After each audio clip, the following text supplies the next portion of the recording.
What's up going on, everybody? Welcome to the Executives View. I'm your host, Aaron Sirius Simmons, and this is The View from on top, man. You could be anywhere in the world, but you're here with the execs. I do appreciate that. You guys know how I get down, man. If you see the show, share the show. We're all over the place, man. We on Facebook, Instagram, Twitter, Spotify, TikTok. We're doing big things in that places, and definitely want to take everybody along for the journey.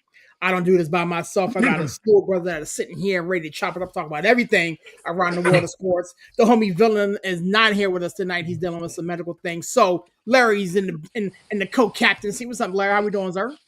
Man, what's the deal, fellas, man? Welcome back, man. Hope everybody had a good Thanksgiving, man. It was much needed. We took a little break, but we're back in the building now.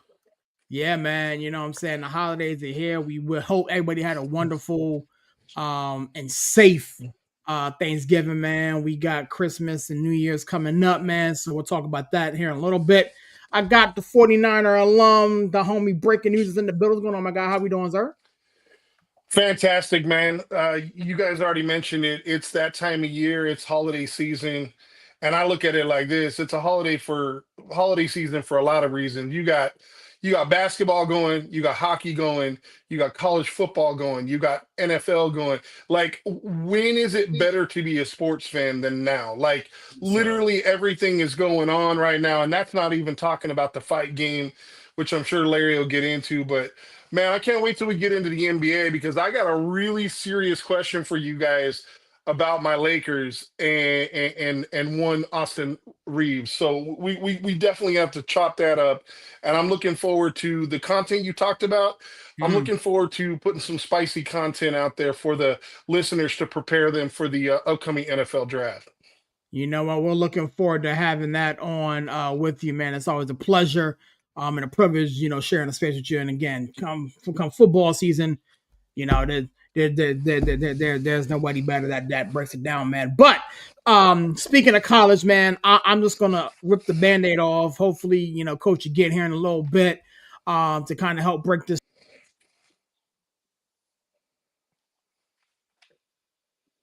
26, man. We got, according to my recollection, 5 coaches that have picked up some coaching gigs, man. You got Alex Golish going to Auburn. You got Silverfield going to the Arizona. That's the Razorbacks. You got the new Florida coach, Pete Gooding, going to Ole Miss. Actually staying at Ole Miss, and then you got the big one, Lane Kiffin, making the move and going to LSU. When you look at the landscape of the coaching carousel, it never ceases to amaze me what these coaches will do and for how much they would do it for. Larry, I'm gonna throw it at you, my guy. We spend enough time in the group thread trying to break this down and make chicken salad out of chicken crap. With all this stuff, man. Get it where you fit in, my guy. How you feel about these coaching moves in the SEC? And I mean, if you want to parlay that into other coaching moves, obviously Franklin, move going to Virginia Tech. We talked about that last time we were on. But where's your head at with all this, big dog? Man. So my thing was this, right? I had a little time to process the Lane Kiffin thing, right? And I'm kind of still kind of torn about it, right, dude? Ole Miss offered him the same money at LSU. Yep. Mm-hmm. Yeah, the same money. And right now, let's just say, okay, people say there's these dream jobs to have in college football. Right now, from a football program perspective, who has a better program in place right now, Ole Miss or LSU? It depends on who you ask. Ole Miss. It depends on who you ask. It's Ole Miss. I don't think it's that close. I think it's Ole Miss. I disagree with you on a couple fronts, but we'll get to that in a minute. Go ahead. Okay, but think about it. He's been recruited, dude. He got a D tackle on your Steelers. He got a quarterback starting for He got a quarterback starting for Giants. Mm-hmm. Like he's been recruiting guys to Ole Miss. It was the same amount of money, so I don't see it as being a upgrade. That's just how I looked at it after the fact. Now him getting into it with fans and them egging his house, they're stopping him out stuff.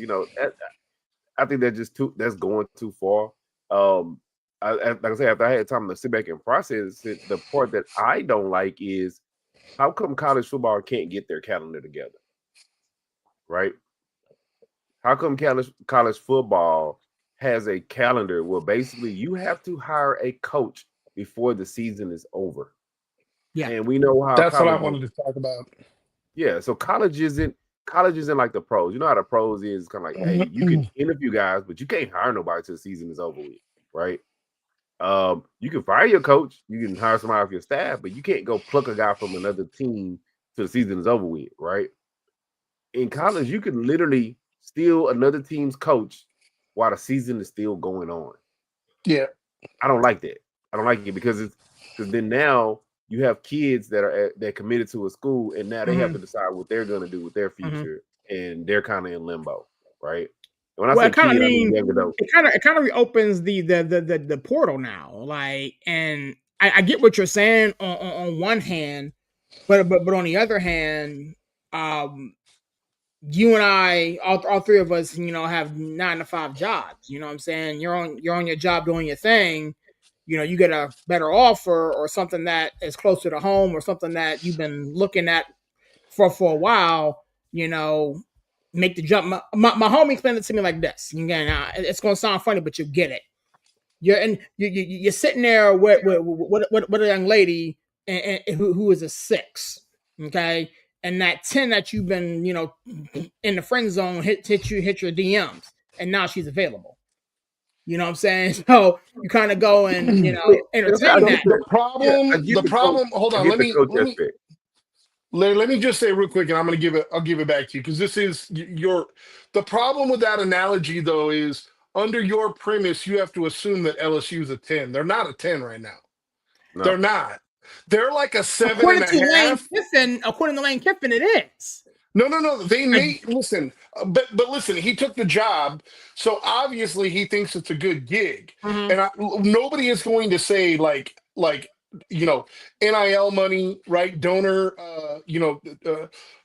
because like Larry already mentioned, it has nothing to do with the salary, right?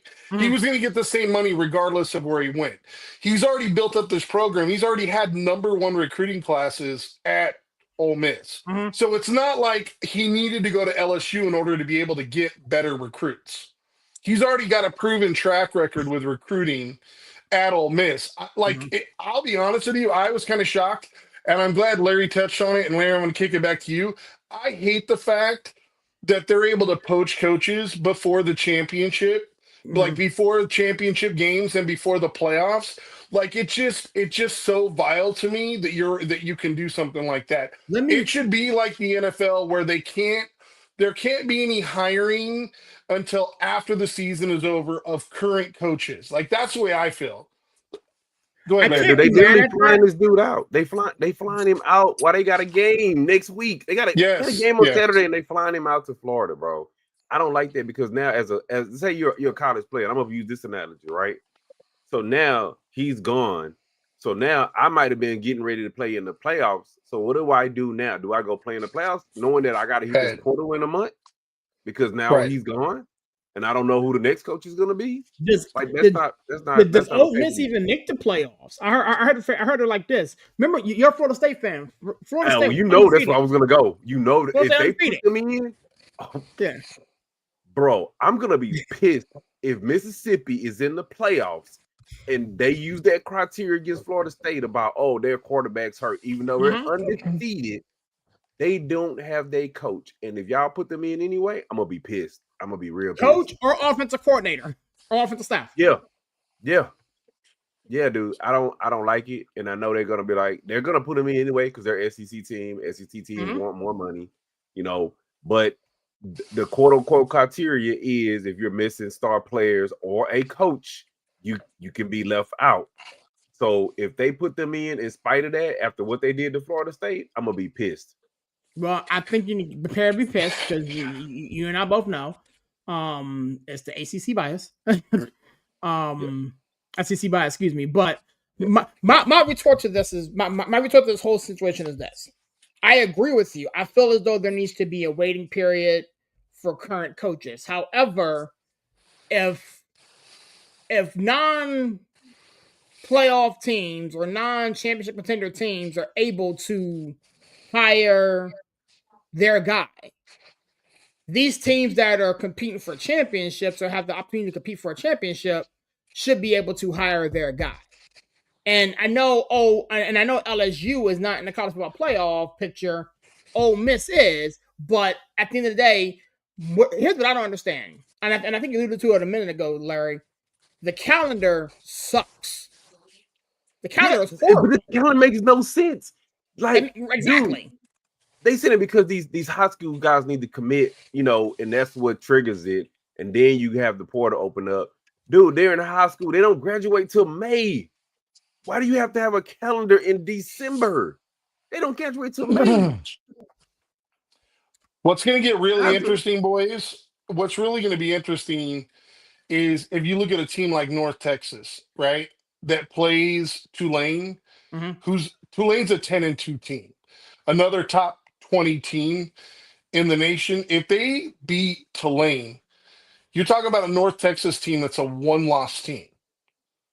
I don't know how they're going to keep them out, but current formula and where they're at, that's what I was just going to say. Like, we know James Madison has little shot, but I'm saying with a team like North Texas, they're going to be playing a top 20 team in their championship game. Like, I don't know how you leave them out. And just to not to pile on, because I totally understand what you're saying, but I do think it's a little different between players and coaches. Remember that Jim Harbaugh got sidelined for multiple games and Michigan won the national championship. So I do hear what you're saying, but there has been precedent in the past of having a team or teams that have literally lost their coach or didn't have their coach, and literally they've went on and had major success. I think what they're scared about is having a situation where we've seen before where, like, I don't remember what team it was that played him, but it was TCU versus somebody, and like I want to say TCU blew them out. Like, I want to say it was TCU and another team, and TCU got blown out by like 60. Yeah, they played Georgia. There you go. But that's what I'm saying. That's what they don't want to happen, right? Because what that shows is that the system doesn't work, right? Because here's the reality. I'm going to tell you right now. Whoever gets Notre Dame is not getting an easy game. Notre Dame can run with the best of them. They can play defense. Same thing with Indiana. You guys know this. I said this at the very beginning of the year. Indiana's going to be a tough out because they can stop the run. And when you get to the playoffs, when you start playing against better competition and the windows that you're throwing into aren't, 5, 6, 7 yards. Now they're down to, let's say, pro windows where it's like you have a 1 yard window or a 2 yard window. A lot of these guys that are going to be playing the playoffs, they're not NFL caliber quarterbacks. Let's just keep it a buck. So you have to be able to run the ball and you have to be able to utilize play action. I'm telling you, out of the 12-team field, there's about 5 or 6 teams that can run the ball.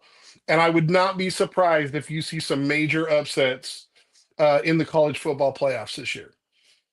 Hey, Brian, I will say this, though. The thing about the Michigan situation was different. It happened in season, and they played 2 of their weakest opponents when he was gone for those 2 games. Well, they played Penn That's State. Not him being gone. I was going to say they played Penn State. They played Penn State. They played Penn State. They played Penn State. But the thing is, they promoted from within, and it was understood that Harbaugh was coming back at the conclusion of his suspension. That's the caveat. No, with this Ole Miss situation, you lose your head coach, you lose your whole offensive staff. It's dirty right now, as it's currently situated. Ole Miss is sitting at 6, and in line to, as we currently sit here, make the field. And so, looking at it all, I just honestly feel as though you can't compare the Michigan and Ole Miss situation. Hold on one second. What's up, Coach? How we doing today, sir? Welcome in. Yeah, I don't like anything that any of y'all are saying. To be honest, I disagree with everything y'all saying. You want the SEC invitational? Well, I mean, here's the mayor in chief of the SEC, so. You want the SEC invitational? Guilty. He said guilty. Yeah. As you hear, Coach, well, we're kind of breaking down the 12, and we kind of touched on the new hires in the SEC. You know what to do, man. Get it when you finish, big dog. Yeah, I was just in an emergency Longhorn conference call. So it's like I'm sorry I'm late, but we had to take care of some family business. It ran long, and I was like, well, I gotta go on my other show, guys. I gotta, I gotta. But okay. So I'll go by. I'll just keep the conversation going where we're at. I don't want to backtrack too much. Yeah, the rankings, like the committee isn't slick. Now, Brian, you might not know what I mean by that, but Sirius and LG do. The committee think they slick. You know what I'm saying? It's like you look at the rankings. It's just like you put Texas Tech at 4, knowing that, like, look, I don't think they're gonna lose to BYU, but they could. And then BYU just right there outside, Texas just right there outside. It's like, look, Duke, they might win the ACC, and they won't make the playoff. I don't see it. I don't see an ACC team in the playoff. Yeah. So yeah. So it's like it is crazy how, but it's funny because Notre Dame, who I've said all year, everybody has these sets of rules. You guys want to pick on the SEC, and that's fine. But it's like nobody says anything about Notre Dame having a separate set of rules from everybody else. Really, all Notre Dame has to do is just get the 10 wins. There's a Miami team that beat Notre Dame that's outside looking in right now. Okay, there's a team in the playoff right now that, look, let's call it a book. It's like, what's Indiana's best win this year? Like the win in Oregon? Yeah. It's like, so.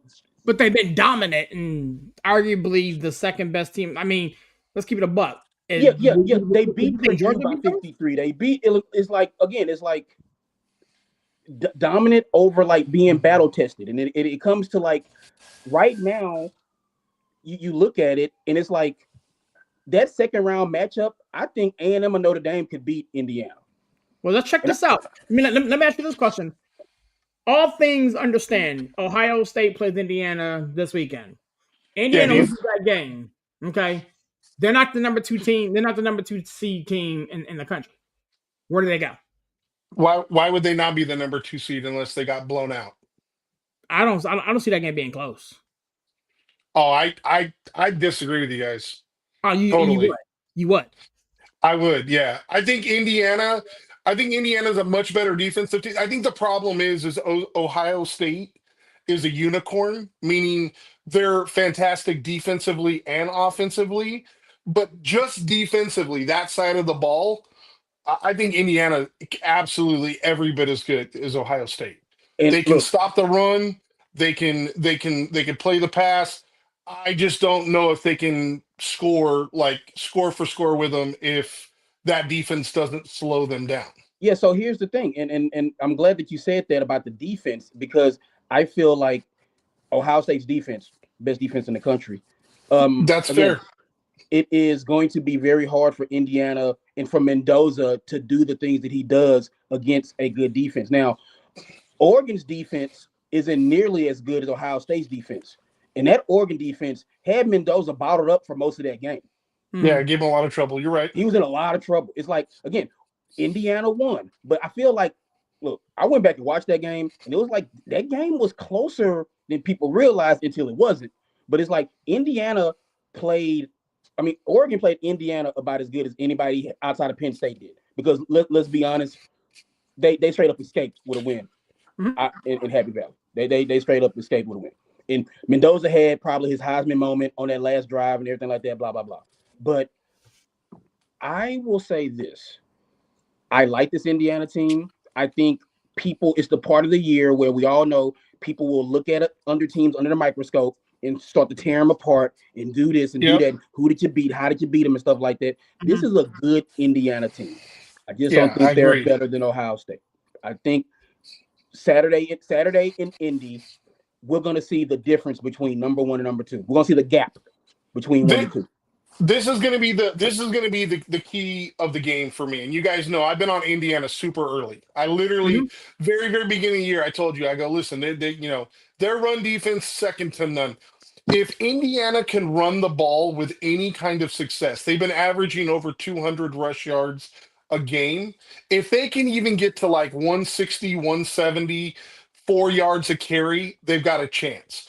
The problem is, as Coach alluded to, Ohio State has so many good pass rushers that if they can't keep them honest in the run game, it could get out of hand. But But you I can't run on believe Ohio State. You can't run on them. you can run on them, but you have to run right at them. They're too fast. You can't get to the edges. You have to run right at them. And there's been a couple times this year, if you watched a couple of the games, and I'm sure Coach can tell you this, you can run right at them. You just can't run sweeps and tosses. They're too fast. They're too fast. You never make it to the edge. But the thing is with Indiana, and the only reason, listen, for the Indiana fans listening, and they've got a beefy offensive line. They've got a pretty good running game. If Indiana's running game can have success, like I said, I think this game could be a lot closer than people think. Like down to the fourth quarter, like a one-score type game. If they can't run the ball with consistency, listen, you guys, I'm going to come back next week, and you guys are going to be right because Ohio State's going to win by 20.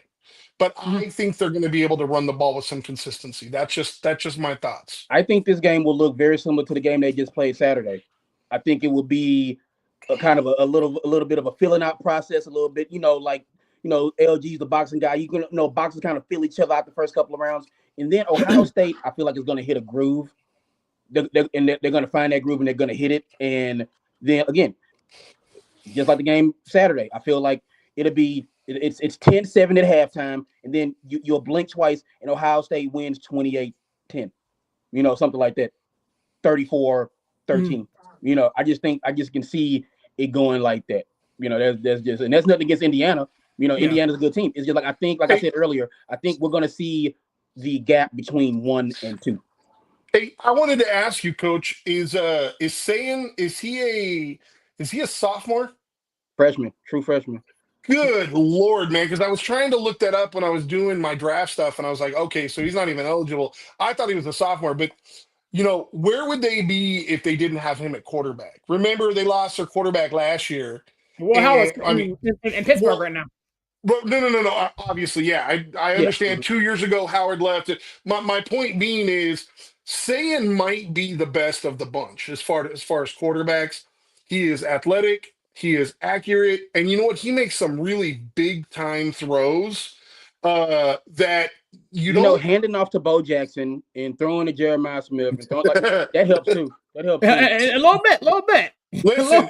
Listen, it does. I'm not saying it doesn't, Coach, but what I'm saying is when you think of Ohio State quarterbacks, they don't have the best reputation and history as far as being, elite stellar quarterbacks at the next level. I'm just telling you, the film that I did watch kind of in preparation, studying some of their players, and this kid's completing almost 80% of his passes, 31 touchdowns to 5 picks.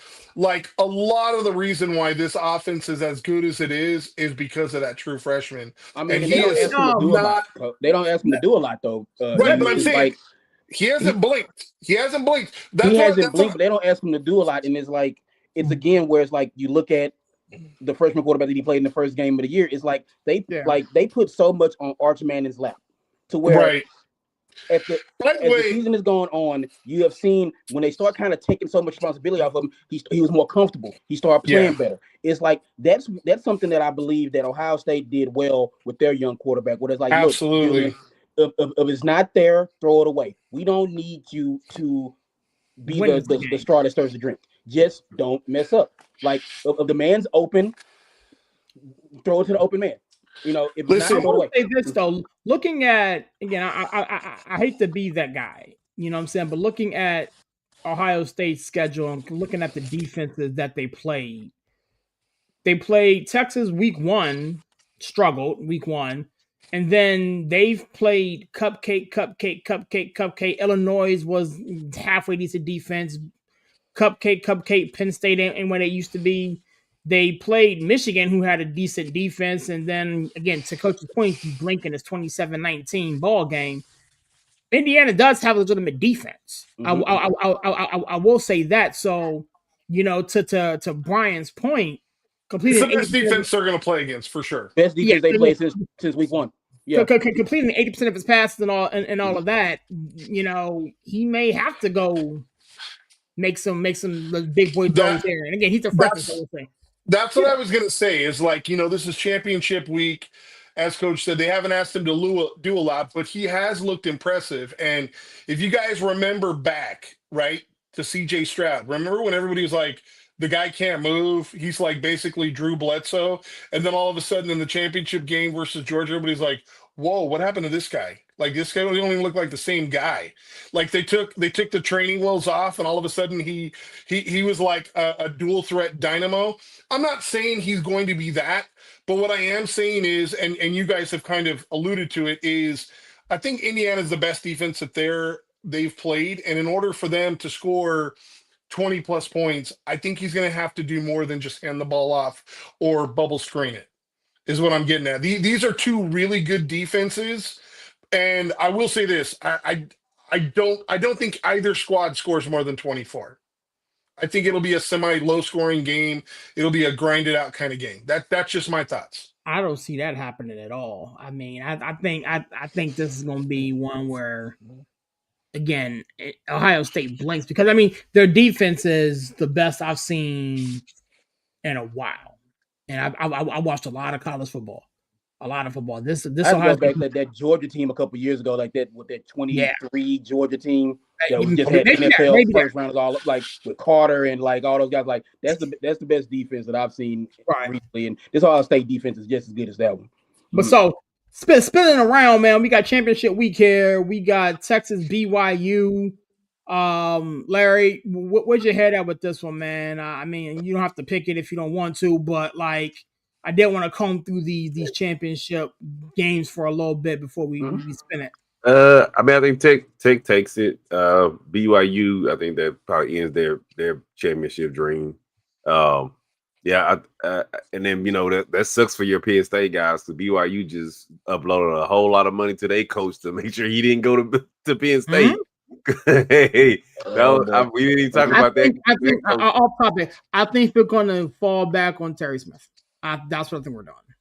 I'm okay. I'll let everybody. I'm starting to please come back to me on. Let's put just get Franklin Smith. I don't know what to feel about. We'll come back to it, but yeah, go ahead. Yeah, we'll come to it. Yeah, but I brought it up because BYU Texas Tech, and like I say, man, they just over here dump truck loaded some money on their coach to make sure he stay. But yeah, I'm riding with Texas Tech. Texas Tech, that's a good defense right there, bro. And I think that's gonna be enough. They're gonna force BYU to throw the ball, and we know that's like them trying to hit the side of a barn. Yeah. I feel you. Breaking news: Texas Tech, BYU. Man, where's your head at, bro?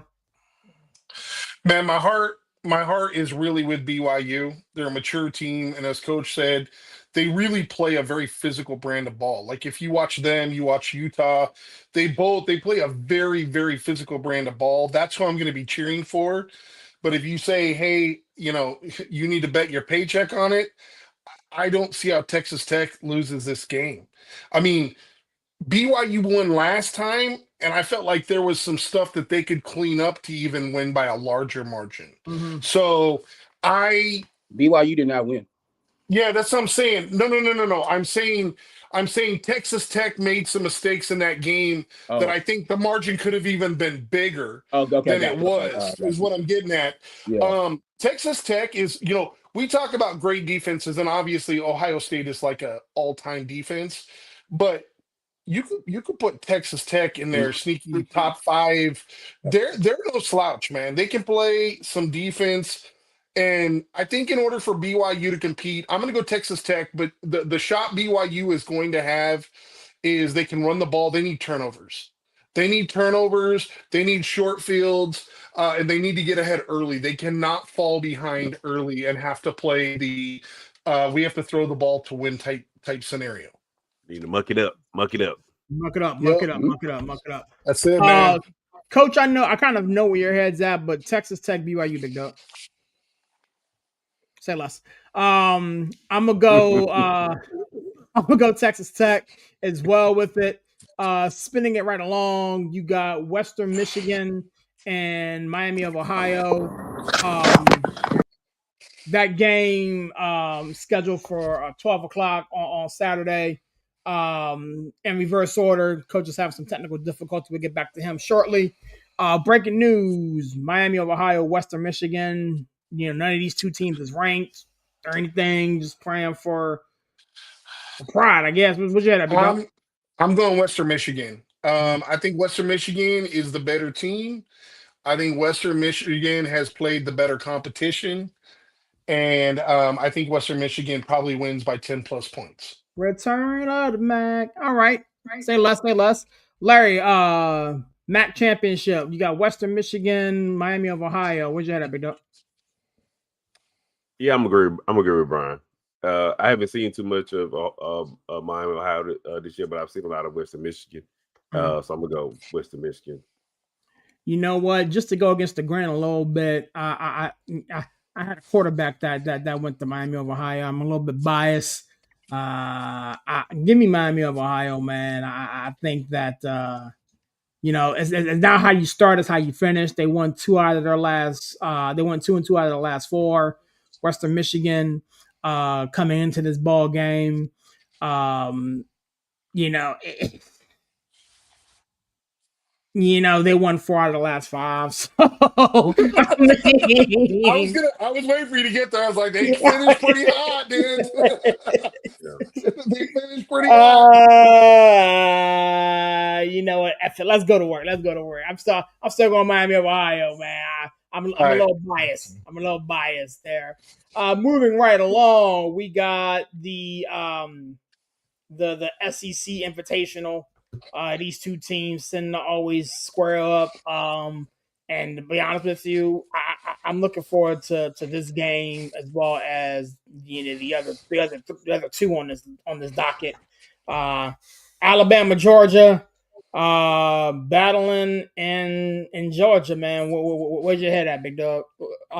Breaking news, talk to me.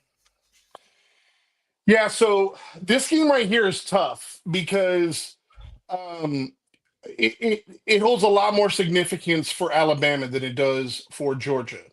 And I only say that because Alabama loses this game, they're a 3-loss team, right? And anybody who says that the committee isn't going to look at that, they will, even though they've already beat Georgia, right? If Georgia loses again, they're still a 2-loss teams, and both losses are to the same team. Georgia's getting in regardless. So it's a much bigger game for Alabama, but knowing Georgia and the way that they play and the bad taste that Alabama put in their mouth, I think I really feel like Georgia is going to take care of business at home. This is going to be personal. And I think Georgia plays this game like it is a playoff game. They do not want to lose 2 games in 1 year to Alabama. I'm gonna say Georgia ekes it out with a field goal at the end. But like I said, I think it's a bigger deal and a bigger game for Alabama than it is Georgia. But I think Georgia's gonna sneak it out. All right, so you got Georgia eking this one out. I actually think that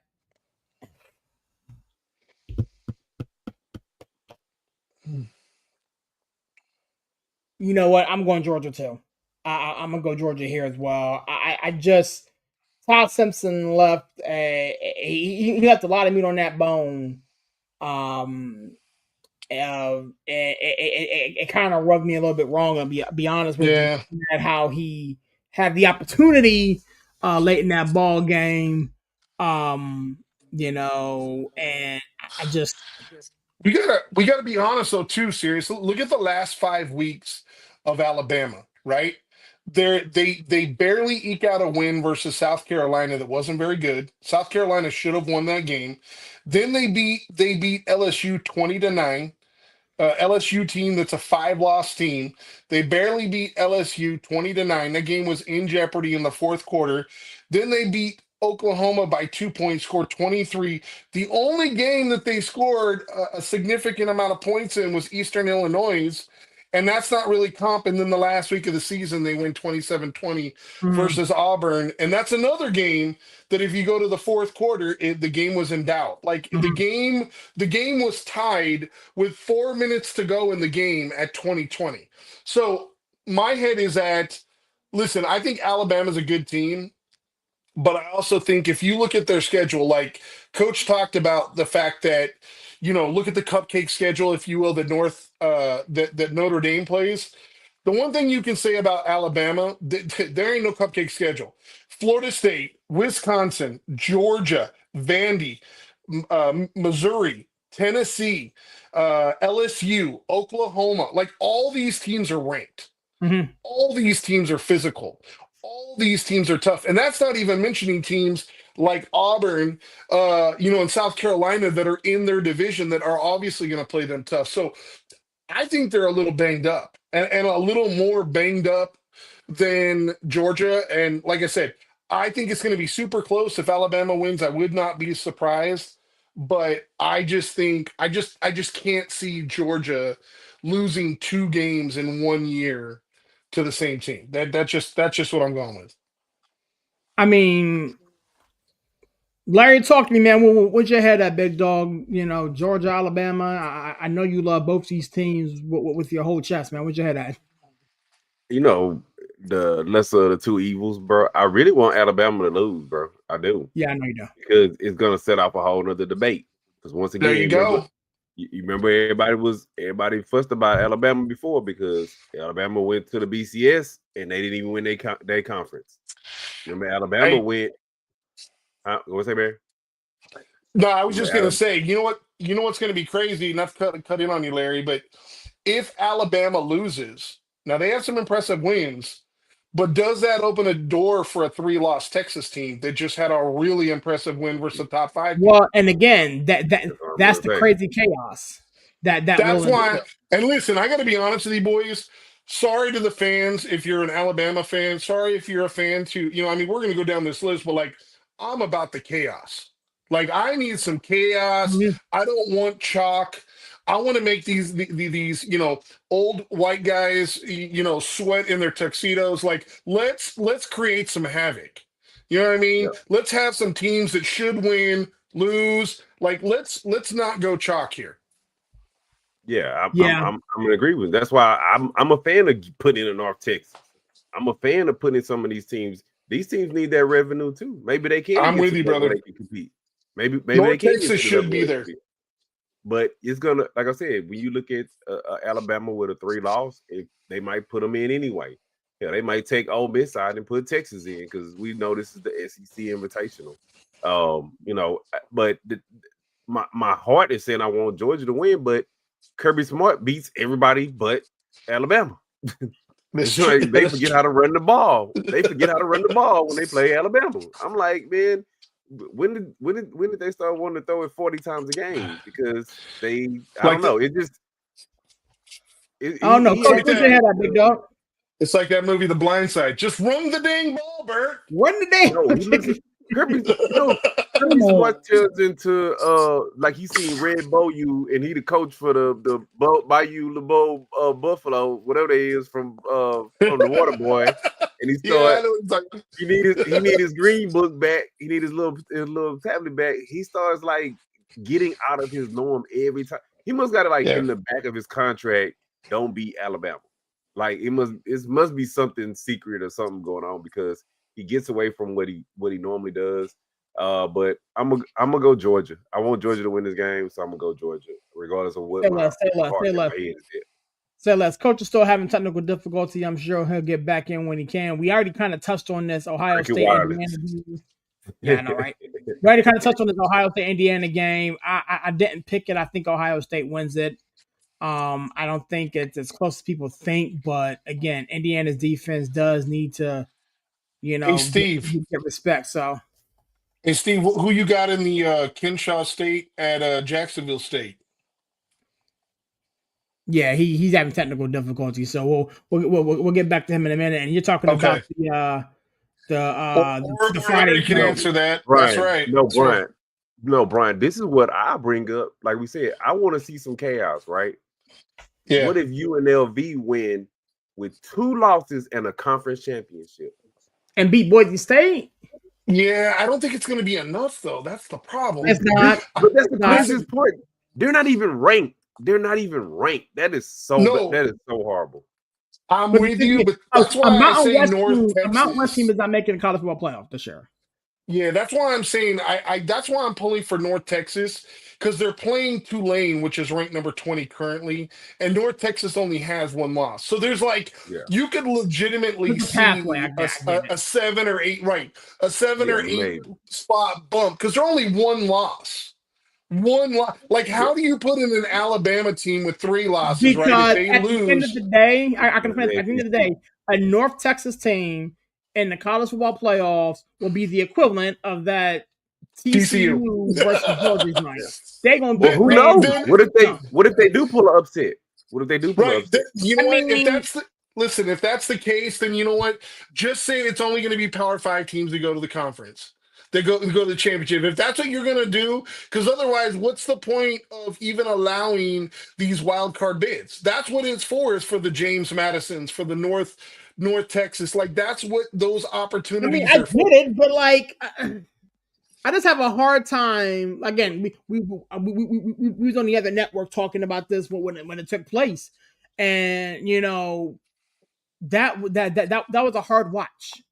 Well, you know what? Yeah. I'm gonna put it like this. I'm gonna put it like this here. Let me put this. Y'all know what I said. I'm always say this. Let me put this on your brain, right? These, I'm gonna say, not Power 5 teams. These I'm gonna say these HBUs. These subdivision teams. They go and they play the Alabamas and all these and get slaughtered. Oh yeah, because they need the paycheck. They need the money, right? Yep. Even if a North Texas goes and plays in the championship game and gets destroyed, they need the money. They're gonna get a couple of million from whatever game they play. And when you look at about Ohio recruiting State, too. Yeah, think about recruiting too. They get in the limelight. Yeah. They're going to talk about their program on national TV. Like that helps out the pro. You're going to compete against all the other guys, right? But Ohio State ain't just Ohio State because they're Ohio State. They spending like $25 million in NIL money. Yeah.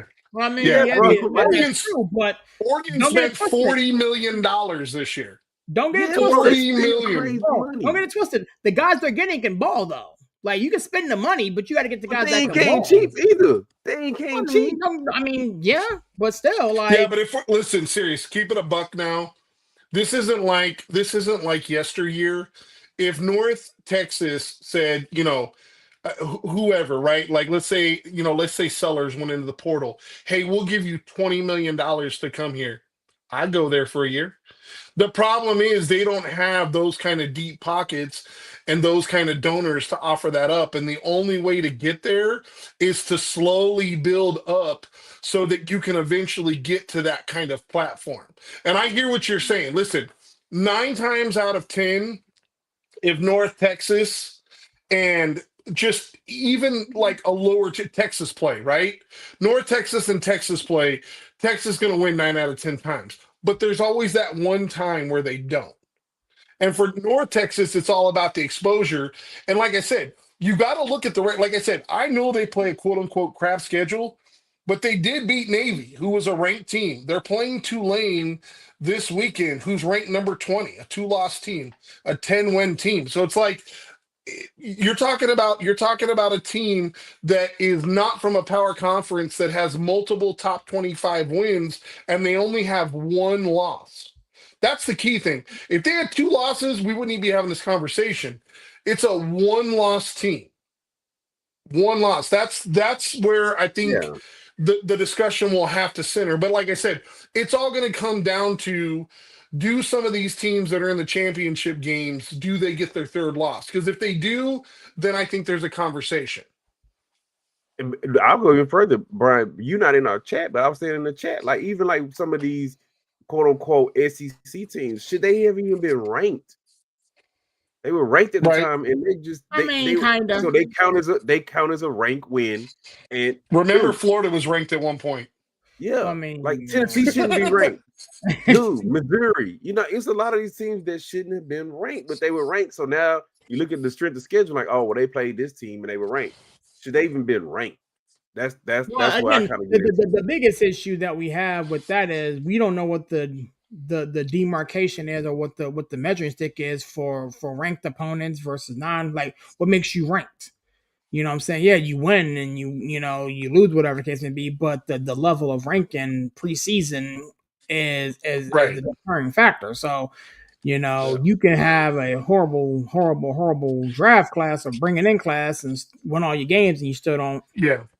The bottom line is for any small school team, it's going to be an uphill battle because if me and you two are sitting in a room and we're trying to pick the best teams to fill out a playoff bracket, and the teams that you're playing are like, Eastern Rutherford and Fairmont and this and that, and the other team is playing Auburn, Missouri, Tennessee. It's a hard sell unless they're blowing them out or they haven't lost very many games.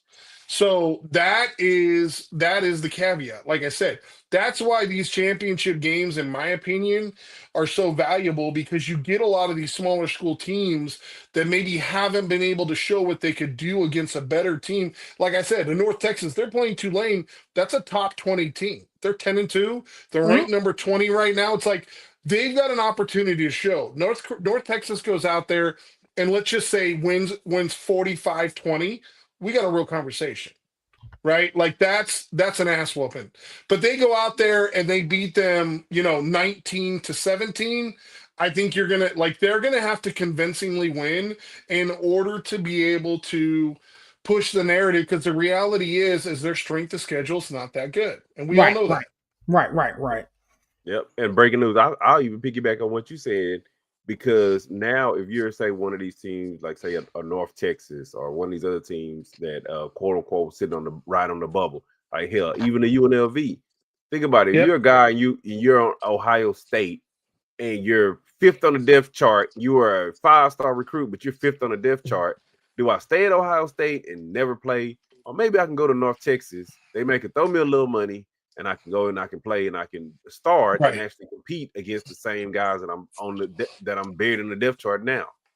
Because they're getting national recognition. Yes. They're putting stuff on tape. You know what I'm saying? Yeah, they Yep. put stuff on tape too. Yeah. So like Yeah. I get it. I get it that people want to be like, oh, we want to have all the games be SEC games, and we'll just replay every schedule from the SEC. But these other teams will never ever be able to become, quote unquote competitive against them if you don't put them on that platform. You got to put them on that platform. That spins a whole different ball of wax. Last game, the SEC game, Duke for UVA. I think UVA wins it. It's going to be shocking that even with a UVA win or a Duke win, that doesn't necessarily Dude, get why them you the had to go playoff. there, bro? You know what I'm over here watching, bro. Yeah, I know. But you're a I'm Florida going State Duke. football fan, not a Duke football fan. So we can be. If you listen, Basketball. If you are an ACC guy and you are not anyone other than a Duke fan, you need to be pulling for Virginia because the only hope that the ACC has of potentially getting a team in is Virginia. Virginia wins, they're an 11-2 team. Unfortunately, Duke has already lost 5 games this year. It wouldn't matter if they won 70-0, they're not making the playoffs. So just to have representation, I hope Virginia wins and I hope they win big. Once again, like I said, I don't But want then it chalk. opens it. I want to But then make it it I opens that want to what make it y'all there. difficult. But it opens that Miami. It opens that Miami conversation again, bro. Yeah, I get it, but that's why I said I don't want chalk. I want to make it difficult. And what would make it easy is if, trust me, I promise you, all the powers that be are hoping that Duke win because it makes it nice and easy and puts a bow on it. If Duke I win, that's mean, gonna Miami. open the door for them to force Texas It back doesn't in. open that. It doesn't open that Miami talk because if UVA wins, okay, they're 11-2. Miami's 10-2. You don't Yeah, you don't open that up, and then and I know then and then they beat then it Notre makes it Dame, about the championship. but they beat Notre Dame. And It then doesn't matter. Well, that makes Virginia look even better. Yeah. It opens it back up. It mucks it back up. Yeah. The only way this I'm like this. The only way this is gonna work out in a dream scenario is if we had 12 undefeated teams. Yeah, you're always going to have room for interpretation. And, the thing is we've had so much parity this year outside of Indiana and Ohio State. I mean, you look at a team like Virginia, right?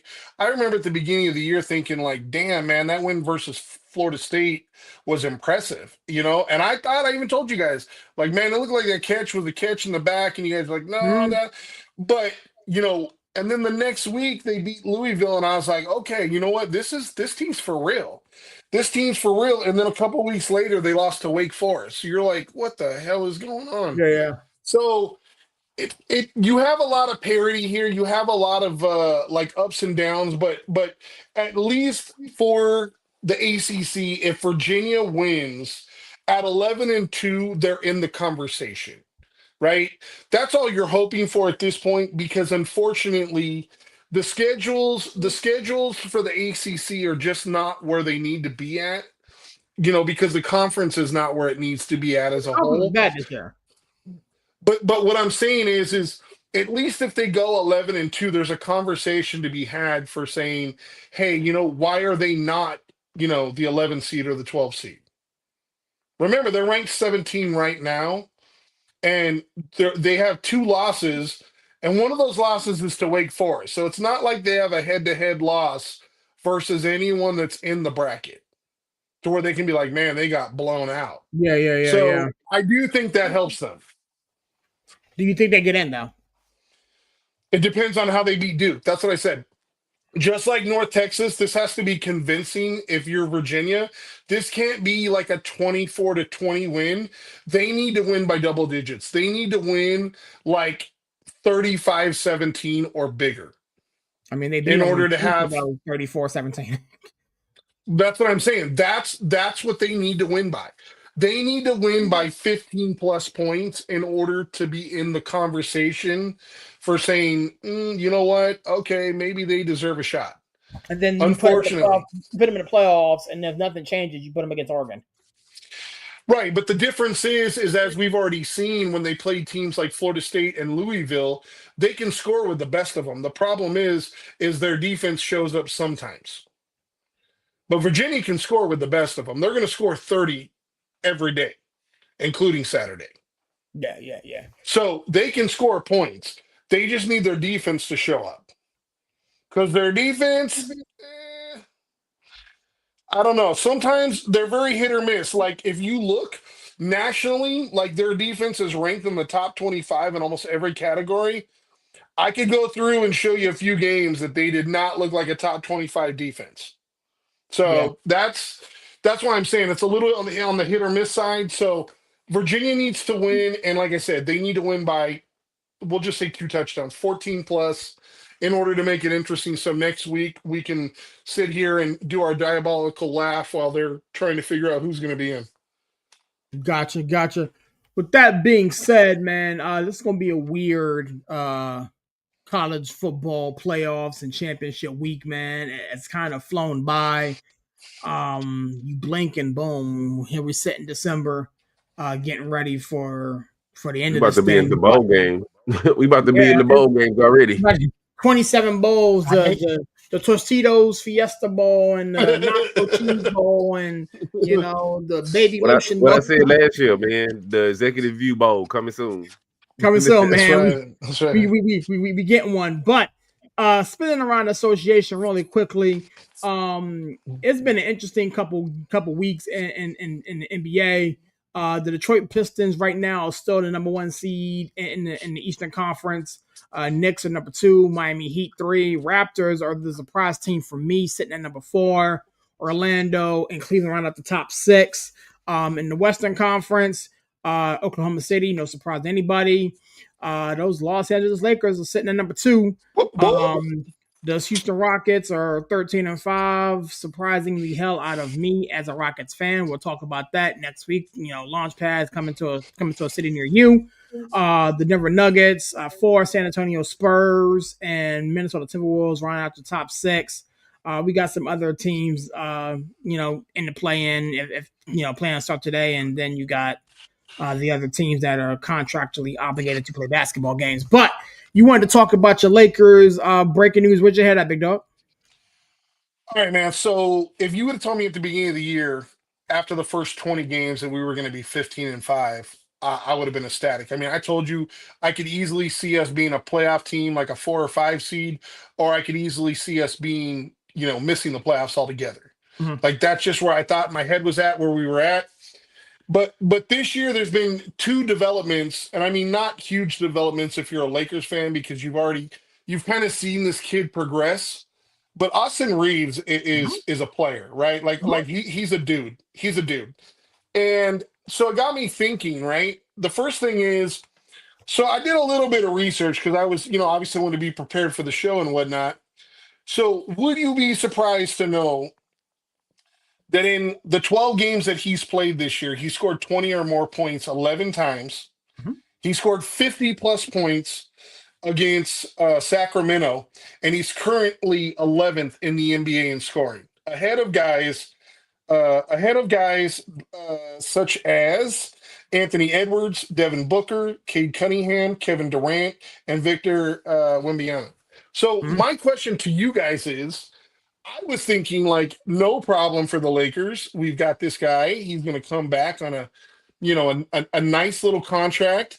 But at this point, I'm starting to wonder: is this guy going to be a max contract type guy? You know, it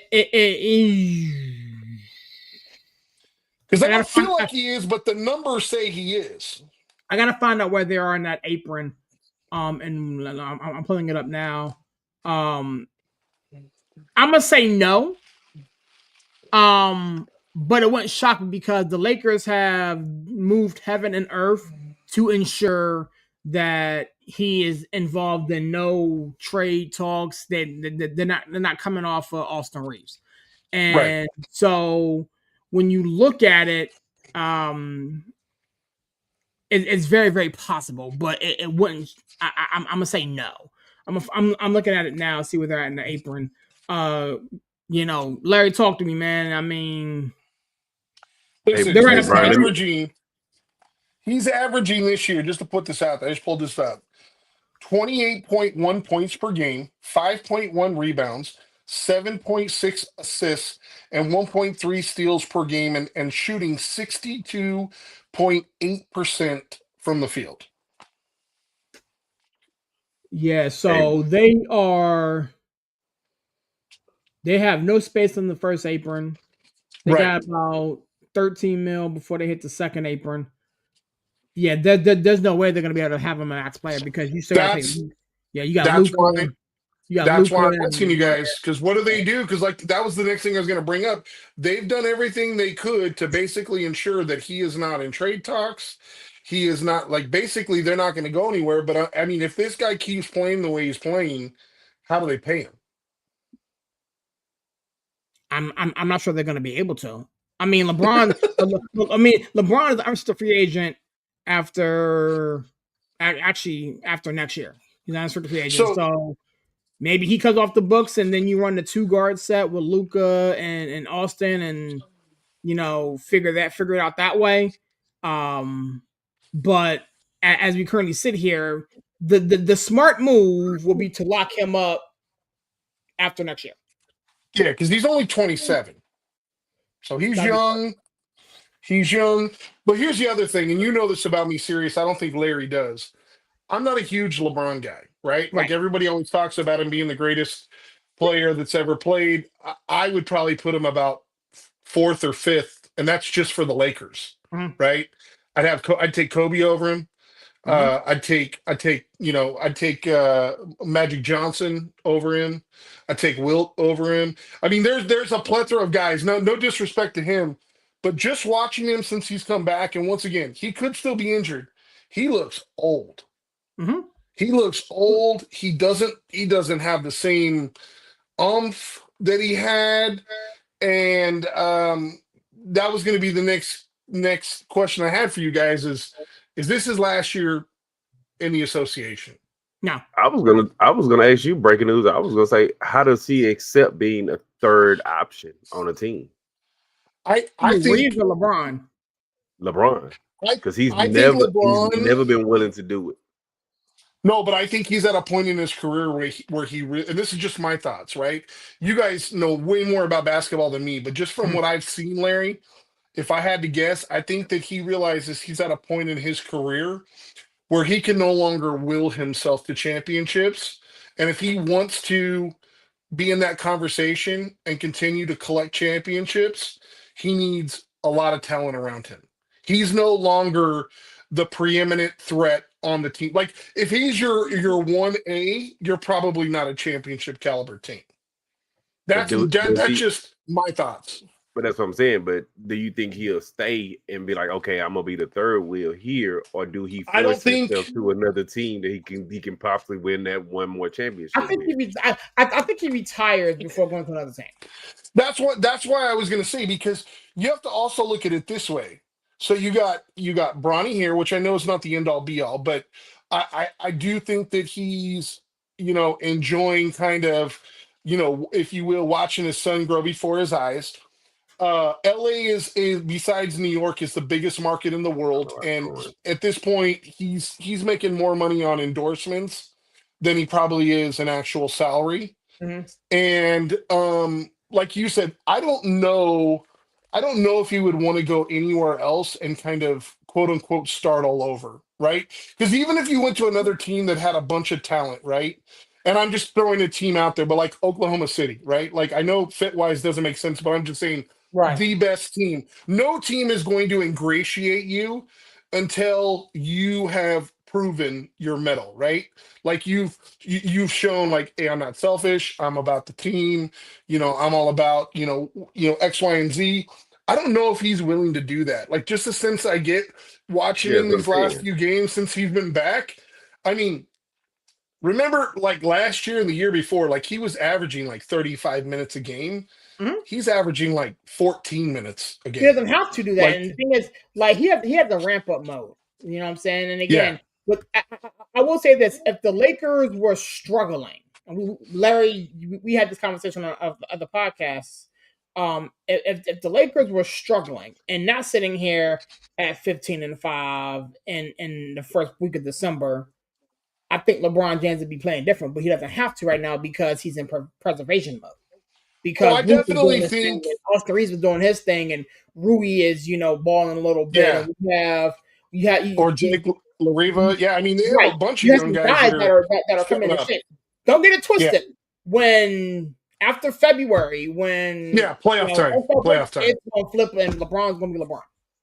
Yeah, and that's kind of, I mean, that's a good way of putting it because the reality is if you're 15-5 and you're only getting 10, 15 minutes from kind of quote unquote one of your stars, like at this point, if they can continue even just to maintain serve, right? Like let's say stay a top four seed, Mm-hmm. and he turns into the guy from a year or two ago and he's fresh.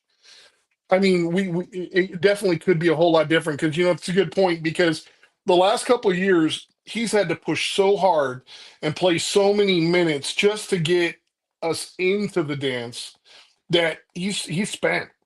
He was But then, spent like, that's what I'm saying. But if he comes back and he does that, who games takes a backseat to LeBron, or does Oscar well, LeBron Reeves. willingly take a I backseat think to I one of think those two?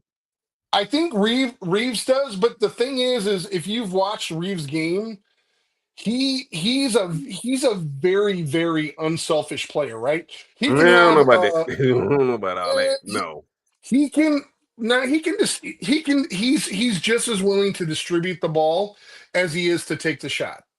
If you're open and you've got a clear look under the basket, but he's not he's not going to put it up. he's not really willing to play off the ball. He's You don't never need really him been to. willing to play off the You ball. don't You need need him him to. to. LeBron But doesn't need to have the ball in his hand. yes, you do. He always No, that's how he's always no. been. He's So He always had hasn't that played. ball in his hand. here's He my hasn't retort to played that. like that in the last year and a half. Here's my retort That's to why that. him and Luka Once you struggling go at and get first. Luka Doncic, once you go and get Luka, LeBron Yeah. now has the ability to play off the ball. Once you go get Luka, yeah, and that's why they were struggling at first, playing together correct. because So he didn't play off the ball. We see how this Lakers team has looked without Luka Doncic. Okay, LeBron dribble, ball dominant, this, that, the third. The offense doesn't move. You got Luka now. Okay, so LeBron can now freelance and do whatever he wants whenever he wants. I think it could work. And it has been working. I mean, they're 15-5. He's never been that guy in to 5 games accept that playing. role. To accept that role. He's never been that guy. Well, if you watch the Lakers the second half of last year, I understand what you're saying, Larry, but if you watch the Lakers the second half of last year, when they started gelling and I was like, oh, okay, they starting to make a little bit of a push here. It was, as Sirius said, it was Luka handling the rock, handling the ball, and LeBron kind of being the off-ball guy. Yeah, and when they did that, Austin Reeves' game suffered for it. No, I'm not saying you're not right, but Austin Reeves and Luka have now had plenty of time to gel. I think that a lot of that has been worked out. If you watch the way that they interact and play with each other, they're playing but now well you together. interjecting into LeBron into that. Now you interjecting LeBron in that. I think, like I said, I don't know. We'll see how it play. I didn't talk 3 minutes more about the Lakers than what I needed to talk about. Hey, breaking news! You know what other Laker I would take above him? Shaq. No, listen. And that's what I was gonna say. I said Will. I didn't even get to Kareem, but yeah, Shaq is definitely on there. But one last thing, man. Can I just say, like you talked about a couple of these guys. I know I mentioned this earlier in the year. It still shocks me. Here we are, 20 plus games into the season, to look and see in the East the Pistons at 17-4. Man, this team is for real. They are playing lights out, and they're just as good at home as they are on the road, man, which is really a testament, because when you see those crazy splits, like when you think about like the Nuggets from a couple years ago, they were like ridiculous at home, but like okay on the road. No, not the Pistons are just as good at home as they are on the road, which is just a testament. And they're super fun to watch, man. They play hard. They play really hard. Pistons are legit. I'm proud of what I've seen out of Toronto. Toronto, like I said a minute ago, Toronto's been a surprising team. Somebody called that. Somebody called that on our NBA preview show. Yeah, they did. Somebody named LG called that. I'm not sure who it was. But Toronto's been playing very, very, very good. Coaches, Orlando Magic are playing decent. I'm curious to see how long the 76ers keep this up, because again, they're 11-9.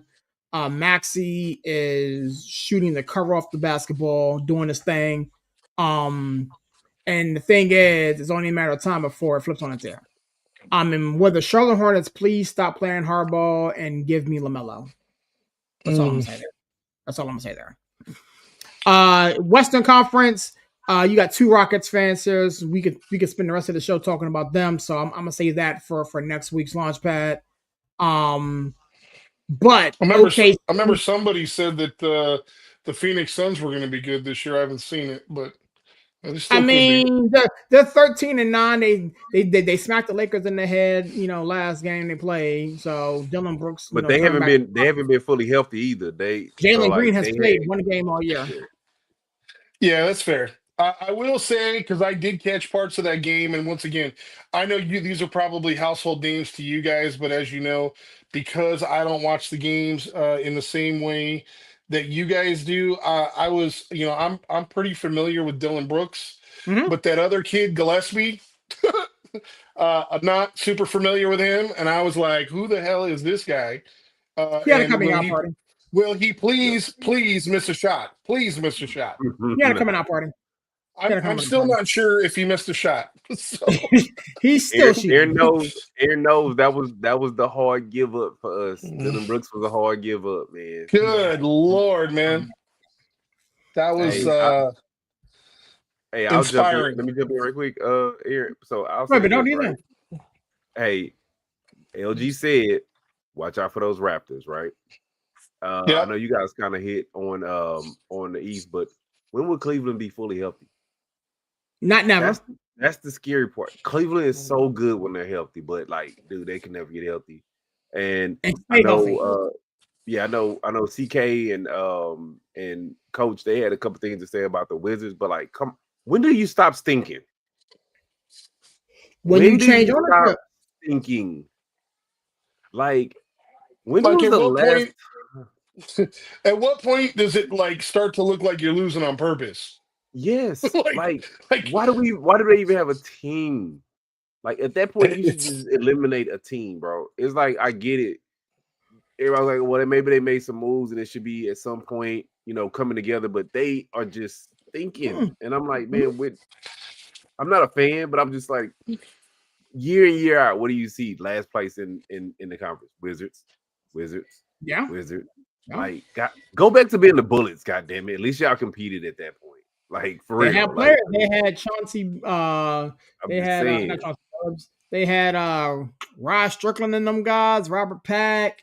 They had Hibachi, David Arenas. Yeah. You had go back to it. Yeah, and the East is shaking up.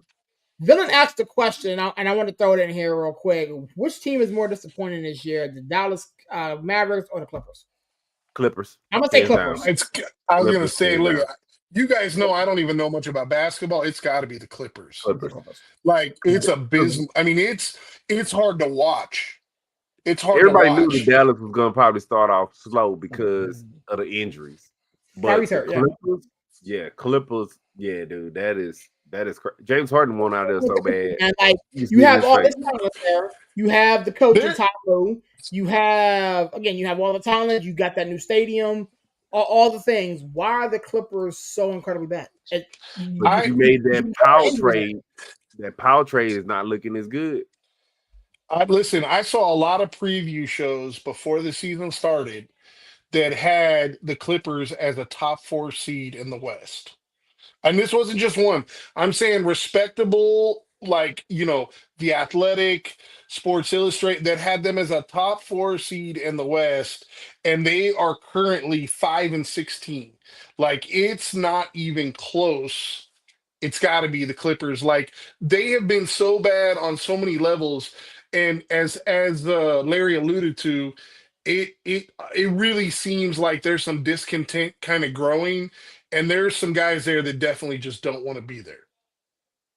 Dude, they gave away Norman Powell for a bag of chips, and he's balling. He's been balling with the Heat. Like, why would you make that trade? That, like I say, that's what kind of helped them through last season, especially when Kawhi was hurt. But it's looking real bad in Clipperland, man. Real bad. Yeah. It's again, I am a Ty Lue guy. I like Ty Lue. I like pieces of the Clippers roster, but you got Bradley Beal on that massive deal, who's out for the year. CP3, who I love to death, is a shell of himself. He retired. Yeah, I mean, again, this is his last year. He said that he retired. No, he retired in the season. CP3 is retired. No, he's not. He didn't retire mid-season. He did. He retired the other day. Did I miss something? Because he said this is his last year. He didn't walk away. I thought that clip said he retired. Retiring at the end of the year. Nah, bro. He's still on the roster. Oh, okay. I thought he retired. I would have. Yeah, man, CP3 my guy. But I mean, I could have read it wrong too. So I'm double checking now. But I mean, it says he's retiring at the end of the season. He's still, at least I was looking it up for you. It's showing he's still on the team right now. Yeah, he's still. Yeah, I mean, he's averaging 3 points a game. Ain't doing too much, but I hate that for him. I hate that for him. We gotta talk a little NFL too, man. We better go there right now. Rockets need a point guard, so James Harden, come on home, man. Come on home. You know what? I'll be honest with you. I mean, again, we'll talk about it next week on the launch pad. Shameless plug, 9:00 Eastern Standard Time. Date to be determined. I didn't. I still feel a type of way about James Harden. I still feel a type of way about James Harden. Make amends. However, for the collective, we need a facilitator. We need a guy who can run the offense. Yep. I will learn to accept James Harden should he return to Houston. He averages 9 assists on that bad team. Imagine him on the Rockets. He averages 9 assists on that bad team. So imagine him on the Rockets. I mean, he would still be throwing the KD. He would still, I mean, a man will catch a bazillion lobs. Our starting 5-man will be in position to miss a couple layups and free throws. Oh, don't get me started. Let's not go there because that dude he's gonna be in the MVP conversation. We'll talk next week about that one. But moving MVP conversation to football. Hey, look, let's rip the Band-Aid off, man. Because I was in your comments last night, man. Stop it now. Moving to the NFL. I'll save my Steelers stuff for the end. I did do a whole. Let's save all of our stuff for the end, man. There's so many other games and so many quote unquote contenders that just shit the bed. I'm not buying contenders. There are 4 teams. There are 4. I'm not subscribing to a narrative just because your record is what it is that I think you have a legitimate shot at competing for the Lombardi Trophy. I'm not subscribing to that. With that being said, there was a lot of stuff that took place this past week. Justin Herbert got hurt. What's going on right now with the Chicago Bears? Are they legit? I mean, if you want to look at breaking news, it's very possible that he may think they are legit because they're the number 1 team in NFC, but nobody's really buying them. Dude, I had to mess with CK because I'm like, dude, we got into so many debates about the Bears. Here they are. Mm-hmm. The Bears are balling. The Jets are not. Me and CK talk. The Jets are not. The New England Patriots sitting at the top of the class at 11-2. Who wants to win the AFC North? I'm not even sure. Pittsburgh and or Baltimore want to win that damn division. We'll talk about them in a minute. There are, as we currently sit here, there are 1, 2, 3, 4, 5 teams that are mathematically eliminated from playoff contention. We have the Tennessee Titans at 1-11 and the Las Vegas Rangers at 2-10. Barry's Giants at 2-11, the Saints at 2-10, and the Arizona Cardinals at 3-9. Everybody else is still mathematically included. The Tampa Bay Buccaneers and the Colts are trying to figure out who's going to NFC South. The Bears, the Packers, the Lions are all kind of vying for NFC North supremacy. That's going to be an interesting race coming down the stretch. The Dallas Cowboys have now made themselves relevant in the NFC East. 8-4 with the Philadelphia Eagles. The Cowboys are 6-5. There's a lot of stuff going on around the National Football League. Larry, talk to me, man. Where'd you head at, big dog? Oh man, so I won't go there first, right? I'm gonna go to probably second. But the first thing I want to say is, man, how about that Texans defense, bro? That Texans defense is looking scary. Oh my God. They were dead in the water. People are jumping on these Cowboys bandwagon because they're like, oh, they're gonna make the playoffs. The Cowboys actually have a bigger uphill battle than the Texans do. Because the Cowboys, they don't win. Let me ask you this question about that, and again, I'll go right back to you. The way the Cowboys are playing right now, do you honestly think they're out of most games now? Like, they play Thursday against the Lions. They have to win a division. If they don't win a division, they're not going to make the playoffs. They're not, and because they've already lost too many tiebreakers and there's too many teams ahead of them. If the Eagles don't fumble that division, the Cowboys are not going to make the playoffs. When has there been a repeat division winner in that? That's what I'm saying. If the Eagles don't fumble the division because they a game and a half up, that damn tie is helping them out so much now. But they're ninth. They're ninth in the playoff position. The Cowboys can F around and win that division or make playoff run. But I'm saying if they don't win the division, they're not going to make the playoffs, bro. They got to jump too many teams. Too many teams. But the Texans are only a game out of first. Only a game out. And that defense is eating. That defense is head hunting. Like, I haven't seen a defense like that in a while. Like, I haven't seen that since our Niners defense when they had D'Amico and Salah. Like, yeah, that defense, you can't run on them and you can't pass on them. Like, yeah, that's been a eye opener to me. And I'm gonna go ahead and touch on it, man. My boy Sanders, man, dude. Yeah, that if anybody watched that game, them conditions was horrible. If he hadn't played at Colorado, dude, that game would have been worse than that. Like, they were literally throwing 10-yard out routes and the ball was just floating away into the abyss.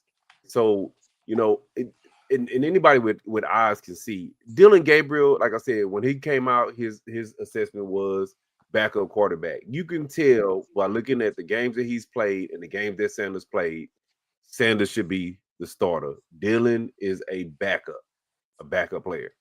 And I get it; it was in a loss, but yeah, he needs to get some more games on his belt, some more coaching, but he should be their starting quarterback moving forward. Yeah, hands down. Dylan Gabriel is basically like this generation's Colt McCoy or like Chase Daniels, Yes, like the guy that plays in the league for 10 years and like he can get you a win here or there when you need it. But he's basically a career backup, and that's not saying anything negative or rude about him. If anything, it's a compliment because he's very cerebral, but he doesn't have the physical gifts to be an NFL starting quarterback. Like we've talked about this. Listen, to be one of the 32-ish elite quarterbacks, like you have to be elite at something, right? Like every quarterback may check the box on multiple spots. Like, do you have, a rocket arm, right? Are you an elite processor, right? Are you, uber athletic, right? Do you have the intangibles? Are you a great leader? Are you somebody that people will rally around? Like some guys have that and some guys don't. I think he's like, and this is just, even from like when I scouted him in college, when he was in Oregon, he's just kind of, he's steady Eddie, right? Like he's going to do the things you need him to do, but he doesn't make a lot of like flashy type plays. The thing with Shador, and you guys know, I said like I'm not quite as high on him as a lot of the narratives. Like remember, like Mel Kiper was saying, like he's like the second coming of Joe Montana. Like I wasn't as high on him as a lot of the other narratives, but what I did say was he's tough as hell, right? Like he'll stand in the pocket and take a hit. He's always looking down the field, and he proved that in the game. He took a lick, but he hit your Harold Fanning on like a 30-yard like wheel route yeah, that Dylan Gabriel couldn't have even thought to make that pass. In the windy conditions that they had, it was a tough pass. And just real quick to piggyback on what you said, I remember us here at this network killed Jerry Jones when he traded Micah Parsons, right? Mhm. And he got the first round picks and he, got, Kenny Clark, and we're like, fucking Kenny Clark and 2 first round picks. And listen, things are still to be said whether he was a genius or not, because obviously he didn't pay the $40 million to the pass rusher, which offers a lot of flexibility. But what I will tell you is there's only two teams that have won the Super Bowl each of the last 2 years, and in back-to-back weeks, Dallas has beaten both of them. yeah. But nobody So, nobody banked. Nobody knew that the Jets would be bonehead to give away Quinn Williams like, either. listen, Yeah, I understand that, but the fact that they gave him away, there was opportunities for other teams like the Niners, or you're yeah. not telling me there wasn't 30 other teams that couldn't use a Quentin Williams. The I don't know, fact man. I is think that they Jerry got couldn't Woody in multiple on that first. mineral deal. He But couldn't my Woody point on that. is they got multiple first round picks and Kenny Clark, and it's like if you look at the deal like this, hey, I'll give you Quentin Williams, Kenny Clark, and a first round pick for Micah Parsons. all of a sudden that deal's starting to sound a whole lot better. And you know what? Remember, this is the team that was 7-10 last year. They're 6-5-1 right now. And when you look at the remainder of their schedule, I'm not saying, listen, I'm just going to tell you right now, I think they could beat anybody. This is a year of parity. There's no super team this year. Every team that you thought was, fantastic, like, oh, the Eagles are the best team. They lose to the Giants. They lose to Dallas. Oh, the Rams are amazing. They lose to Carolina. Every team is beatable this year. This is the year you see no 14-2, 15-2 type team. But what I can tell you with Dallas is if you look down the stretch at their last 5 games, they play the Lions. That's going to be a tough game, but you know what? It's winnable. Vikings just came off of an absolute bludgeoning where they couldn't even score points versus Seattle. Then They they played played with the a guy off the Chargers. street.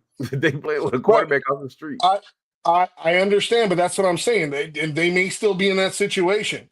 Then they play the Commanders, who are an absolute dumpster fire. You want to talk about a team that's a dumpster fire? They went from a 12-win team last year. They may not win 8 games this year. And then they end with the Giants. There's a very good chance that the Dallas Cowboys could win 10 games and not make the playoffs. The NFC is stacked. Stacked. So I agree with Larry. Like, they need to win this division because when you look at the NFC North and when you look at the NFC West, right now in the NFC West, boys, there's 3 teams with 9 wins. Yep. Right?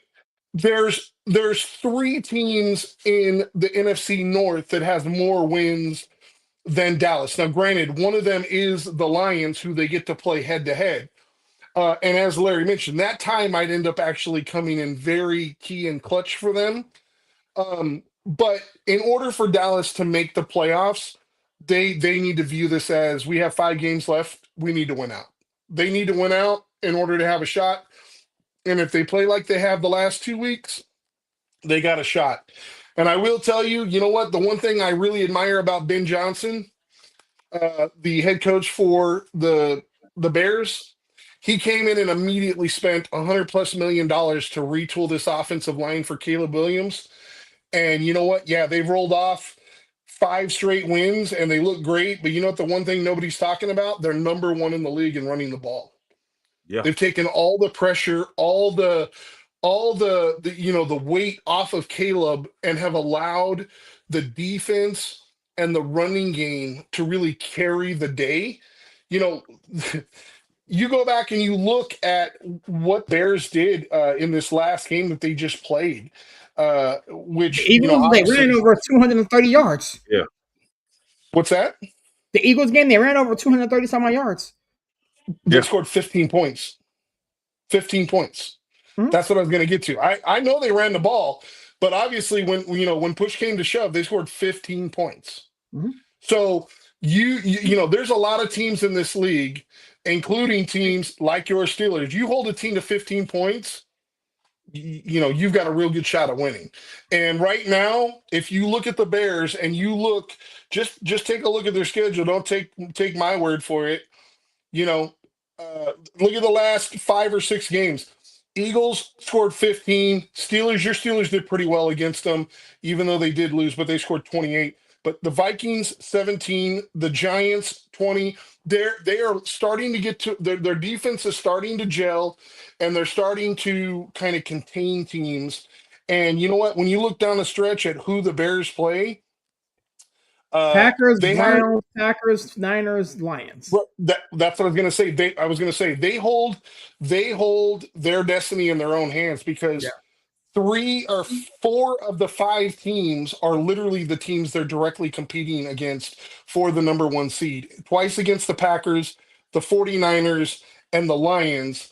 And they have one of the games obviously against the Packers and the 49er game at home. So I think they're in really good shape. If you would have told me at the beginning of the season that the Bears would be the number 1 seed, I would have said, obviously, you were crazy. But they've got a really good shot to win 13 games this year. Yeah. I didn't think the Bears were going to be this good. I honestly picked them to be the bottom of the division because I just believed in the other 3 teams. But I can't move off the NFC North and not bring the Vikings and that quarterback situation to the forefront. Whatever happened to the defense of the Minnesota Vikings? Unfortunately, too much. They on the field too long.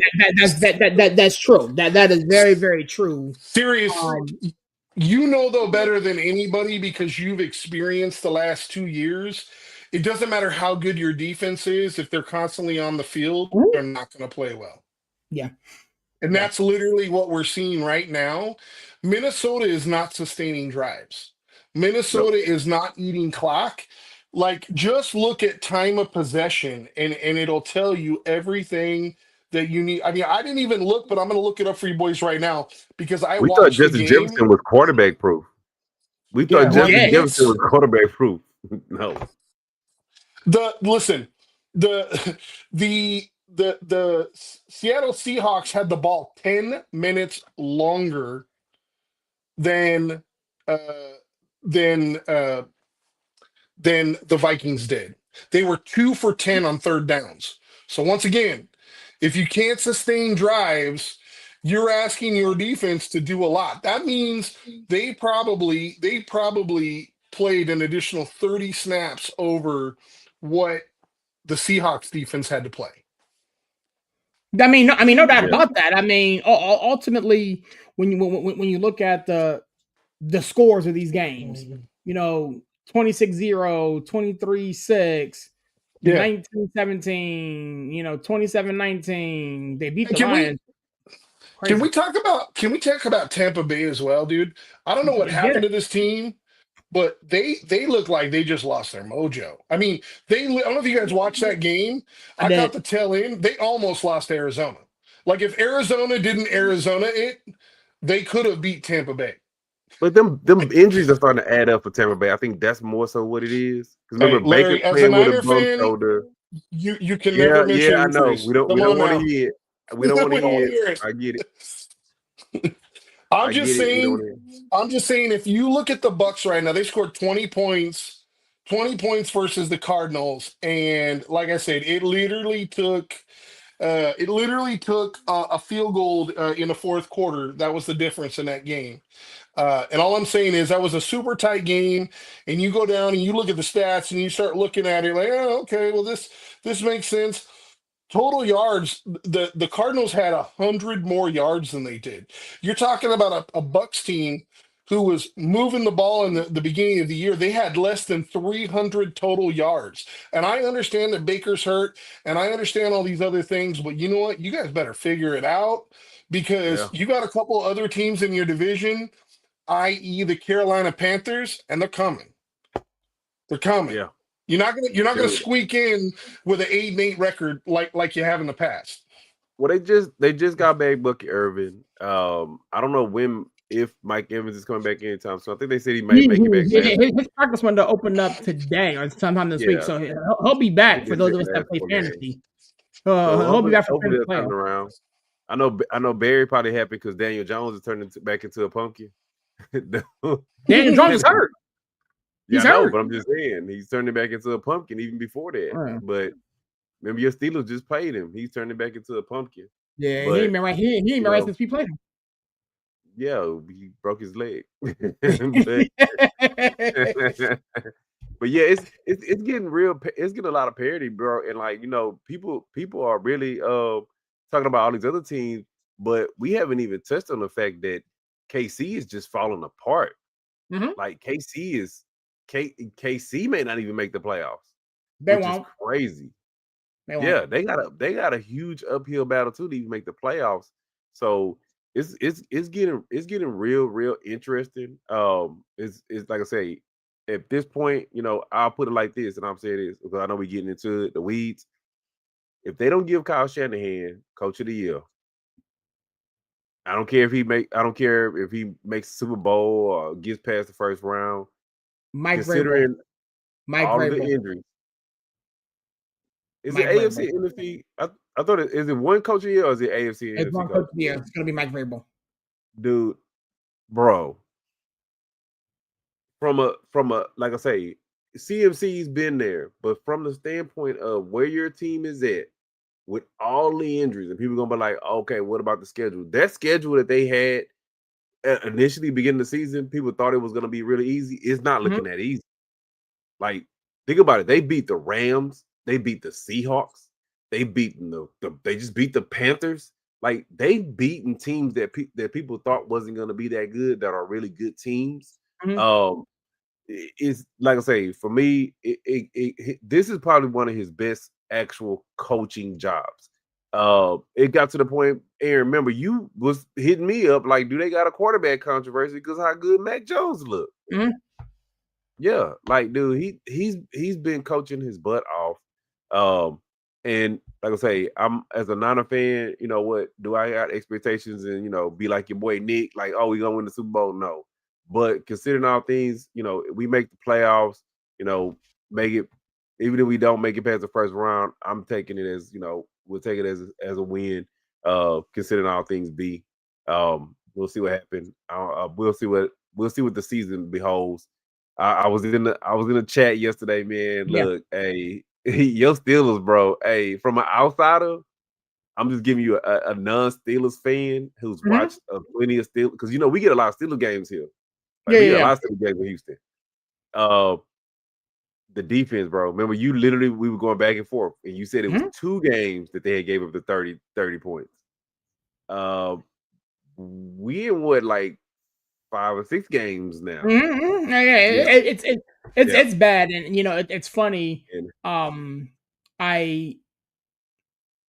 sat down, rewatched it, today, understanding that we had the show tonight to do, and I do all the, a lot of the social media edits and stuff. So I'm sitting there watching this, and I'm like, okay, well, my father brings up a legitimate point about, going up against dynasty type quarterbacks and type teams. But ultimately, the Pittsburgh Steelers have played 30 more snaps on defense this year than offense. We have the most defensive time on the field by Pro Football Talks metrics, and the least amount of time on offense. So we push all our chips in the middle. We go all in. We bring in Aaron Rodgers. We make the trade for Jalen Ramsey. We give TJ Watt the bag. We sign DK Metcalf. We go out and get Big Play Slate, who was just released today, by the way. And we do all the things this offseason to signify that we're all in and that we're going to try to make this magic run. And our defense is the worst it's ever been. I'm 41 years old. I've been watching Steelers football that I can recall for 35 years, and this probably the worst that I've ever seen. Look, and yet, go ahead. I'm saying from an outside. Go ahead. No, I was gonna say from an outsider, right? We said it. We that's one of the sayings that we always say on the show. The definition of insanity is repeating the same thing over and over and over again, right? Remember, I said on the story, you said the Steelers would never do that. I said, go to zone run blocking. You can run the ball. They don't. He said they're not going to do that because they want to smash mouth football. They want to put all their chips into the defense, right? I'll put it like this. Like I said, at some point, you got to quit doing the things how you've been doing. I get it. You want Steelers tradition. This is the way Steelers play football. But at some point, when the game moves beyond you, and you're still stuck in those ways, you can't get mad because you're not winning the game. Yep. Because you're not keeping up, right? And you hit the point last night that I was agreeing with you, right? Would it have killed you to have 3 tight ends and George Pickens and pair him with DK? Would that have killed you? It was absolutely no reason that they had to trade George Pickens. We weren't going to pay him. I understand that. So now he goes and gets the opportunity to get a bag or whatever the case may be. But there was also a lot of stuff happening off the field. Yeah, and I get that. But could you have ran that one season, or even gave it a half a season to the trade deadline and then maybe move? But you could have because that's one of your biggest pet peeves. They need a number 2. You could have at least saw what you had with with Metcalf and Pickens, maybe Aaron Rodgers does need another outside threat, right? Maybe you don't need to run 6 tight ends. Because actually, honestly, I think the 2 tight ends y'all had was good enough. I thought Firemouth and Washington was good enough. Remember, I kept saying last season, I'm like, why they don't throw the ball to Washington? Like, why? Dude can catch and he's big, he can run. Like, so for me, it's like at some point, the Steelers they're looking like the Eagles. The Eagles come out, they line up and they run the play. There's no trickery, there's no there's no innovation, there's no innovation to it. And you see the 2 teams that are struggling on offense. The 2 teams that basically come out and they're running plays like it's 1985. And now these teams, they know what to do. And your defense is getting older. Your defense isn't playing lights out, shut out. And if you think about it, in today's NFL, can you win a championship with a high-powered offense and an okay defense? Yep. Yeah, you can. In the last, I'm gonna say 20 years, what team has had a suspect offense and a dominant defense and won a championship? That's just not the reality. That's not the reality of today's game. The rules are set up for offense. The rules aren't set up for defense. So at some point, you gotta quit putting all your chips into defense and put them into offense. You got to have a balance, to be honest with you. And this is the issue that I have with the Mike Tomlin supporters. Now, don't get it twisted. I said this yesterday. I don't want us to move on from Mike Tomlin because I like the guy. I think he is, a good coach, but I do feel as though he is behind the times, to your point, and being innovative and bringing in the right pieces. First and foremost, again, my dad always says this, and I agree with him. You can cover up a lot of bad mistakes if you hit on the quarterback. We have not hit on the quarterback at all. We tried new ones, we tried old ones, we tried to draft them, this, that, and third, to date. And again, Howard may be the guy. We don't know. But I know the 2 that are playing in front of him, one of them is past his prime and old and shouldn't have been out there on Sunday. He didn't have an arm.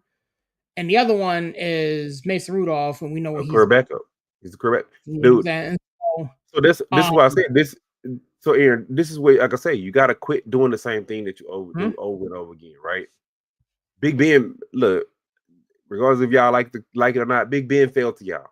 Big Ben fell in y'all laps, right? And that's probably one of the highest positions that the Steelers was ever in, period. Where they drafted him in like 10 or something like that. I can't remember where Big Ben went, but Big Ben fell in y'all laps, right? Other than that, out of the last, like I said, I'm up there with you too. The last 40 years, when have the Steelers actually drafted a quarterback, right? When have the Steelers actually had a quarterback that you said, okay, this is the franchise guy, right? It doesn't happen because the Steelers are consistently picking 16, 17, 18. And they're not the guy like I tell you, we missed on Trey Lance, but okay, cool. We put our chips in, said we're gonna move up and go get a quarterback. Or the Steelers are gonna keep doing what they've been doing, or are they gonna say, you know what? We've identified our guy, he's gonna go top 3. We gotta move up, put the chips in, and we'll go get him, right? Because that's one of the weakest areas. A good quarterback. I think the biggest issue, though, again, we going into next year's draft in April, we have 10 picks. Yeah. And so again, to my dad's point, I'm saying, and many others, we need to find out if Will Howard can do something. Yeah, put him in. We have 5 games left. 3 of the 5 are versus AFC North opponents. We got 2 versus the Ravens and 1 more versus the Cleveland Browns. We got the Lions and the Dolphins. Those are the last 5. You know what I'm saying? Can Will Howard give us something? Because the draft next year is in Pittsburgh. Yeah.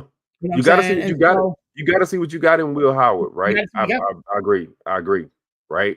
But it makes no sense to have a quarterback who's that guy, and then you're running this archaic offense, right? Well, again, the issue that Because I had with Arthur Smith is the fact that I knew what type of offense he was running. yes, remember we all didn't agree with that. We was like, no, Right. but And he so, runs an offense that the Steelers want to run because they still think it's 1973.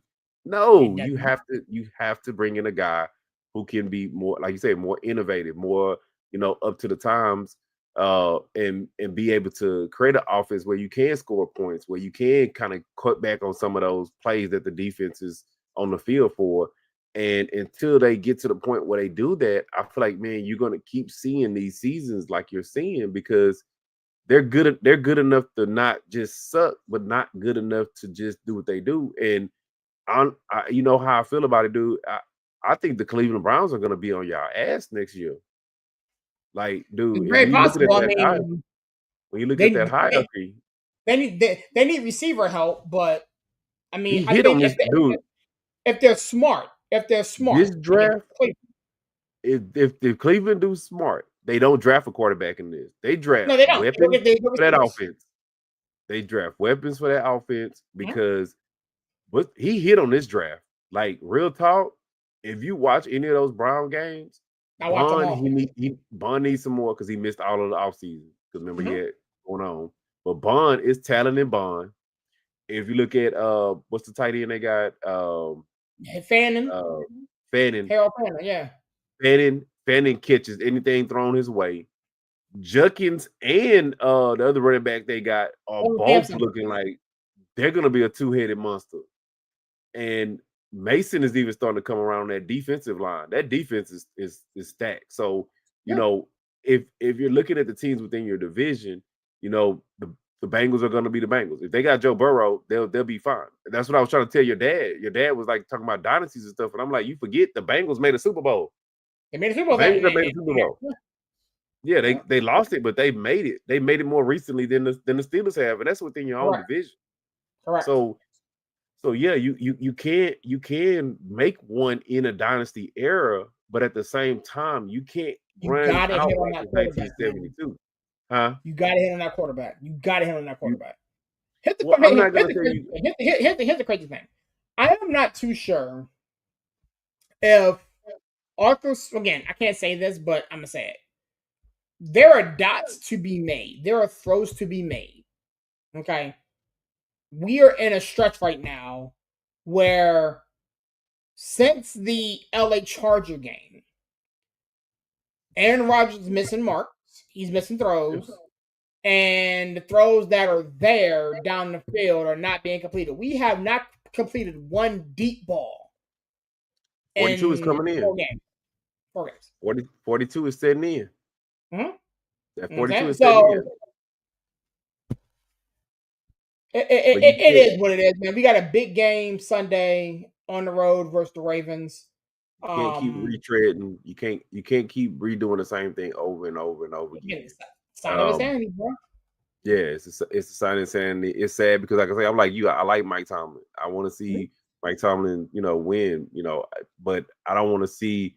I don't want to see him, kind of quote unquote keep mulling the fence and keep, doing things the way he's been doing, because then it's going to ultimately right back to where y'all at right now. Mm-hmm. Yeah. So. Yeah. With that being said, I'm gonna get you out of here, big dog, man. Thanks for kicking it with it, man. We had a couple guys down, technical issues pop off, but the show keeps going, man. Give me a plug in the club and shut it down, big homie. Man, it's been a pleasure, man. It's been a pleasure. I was down for a little bit, man. Boxing, man, is coming. I'm loving these guys are willing to fight each other now. Big fight this weekend, Pitbull and Roach. So hopefully I'll be able to give a post-fight analysis on that. And Mexican Monster did what he did. Hopefully we can get him in the Canelo fight. Me and CK, we gonna put some things together. Shameless plug, Nana show coming. Nana show is coming. So be on the lookout for that. And me, always a pleasure, bro. We'll get everybody back next week and we'll be back in business. Yes, sir. Appreciate you, big dog, man. Thank you so much for kicking with us, man. Yo, it's your boy Sirius repping out 412 and the 703, man. Such a privilege and pleasure doing these shows with these guys, man. On tomorrow, we are back in the building. Backstage business is back. Talking about everything around the world of WWE, man. We just had a PLE this past Saturday. We had War Game Survivor Series. There's a lot that happened. And during that PLE, we're going to talk about that. Also, in addition to that PLE, man, Monday Night Raw took place. For, NXT is taking place as we speak, man. We're going to talk about that and everything around the world of wrestling. Shout out to all my friends, all the family members that have been rocking with us, man. Friends of our Nonsense and Deep Thoughts podcast, man. Aaron and Justin and those guys, man. Thanks for rocking with us, man. The Playbook podcast. I keep saying Playboy. The Playbook podcast. My man Trev runs that thing. All the other, odds and ends, Wicked Bitter, rocking with us, Adriana, all those podcasters and people that, we become friends with over this journey, man. 2026 is going to be a big year for the Executives View, man, coming down the long stretch here, and I cannot wait to unveil everything that we got coming on for you guys. You know how I close out my show, man. God is good, even though sometimes people are not, man. God bless. Catch you guys on the next one. Peace.